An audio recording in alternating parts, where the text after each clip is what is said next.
నెల్లూరులోని oval 14 school science launcher 2 కార్యక్రమం ఘనంగా జరిగింది. విద్యార్థులు రూపొందించిన సైన్స్ ప్రాజెక్టులు ఆకట్టుకున్నాయి. ఈ సందర్భంగా ఓవెల్ విద్యా సంస్థల అధినేత వేణు జిఎం మహాదేవ్ విద్యార్థులను అభినందించారు. విద్యార్థులలో దాగి ఉన్న సృజనాత్మకతను వెలికితీయటంలో ఓవెల్ స్కూల్ ప్రత్యేక పాత్ర పోషిస్తుందన్నారు ప్రిన్సిపల్. తమ విద్యా సంస్థల్లో వివిధ రకాల కార్యక్రమాలను తరచుగా నిర్వహిస్తామని వెల్లడించారు. విద్యార్థుల తల్లిదండ్రులు పాల్గొన్నారు.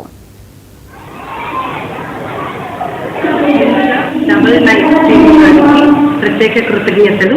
నా పేరు జగన్నాథ లక్ష్మి. నేను ఓవెల్ విన్లైట్ స్కూల్లో ప్రిన్సిపల్. ఇది వచ్చేసి NCC colony 4th cross line దగ్గర ఉంటుంది. ఈ రోజు మనం సైన్స్ లాంచెస్ అనే కార్యక్రమం ద్వారా ముందుకు వస్తున్నాము. దీంట్లో పార్టిసిపేషన్ క్లాసెస్ వచ్చి 1st class and 4th class జరుగుతుంది. ఇది మన ఓవెల్ లర్నింగ్ ఇన్స్టిట్యూషన్ అన్ని బ్రాంచెస్లోనే జరుగుతుంది. మనకి మొత్తం 145 మంది పిల్లలు ఉన్నారు. 1st క్లాస్ కి అండ్ 4th క్లాస్ కాను. దాంట్లో మనకి 140 ప్రాజెక్ట్స్ ఈరోజు పిల్లలు పెర్ఫామ్ చేయడం జరుగుతుంది.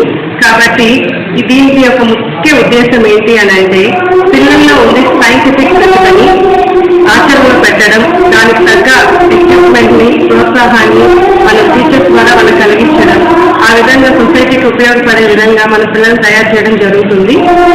ఇందులో మనకి ముఖ్యంగా తీసుకున్న థీమ్ ఏంటి అని అంటే science and global wellbeing, and sub theme గా తీసుకున్న విషయం ఏంటంటే science and mathematics for inclusive development. వాళ్ళ యొక్క డెవలప్మెంట్ వాళ్ళ సొసైటీకి డెవలప్ అయ్యే విధానంగా మనం ట్రైనింగ్ ఇవ్వడం జరుగుతుంది.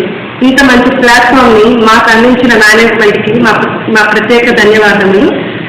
సిఎండి ఆర్ వేణు గారికి, సిఇఓ ప్రమీలా గారికి, జిఎం మహదేవయ్య గారికి, ఈడి బాలు గారికి, మా ఏజిఎం కి, మా స్టాఫ్ కి అందరికీ కూడా ప్రత్యేక.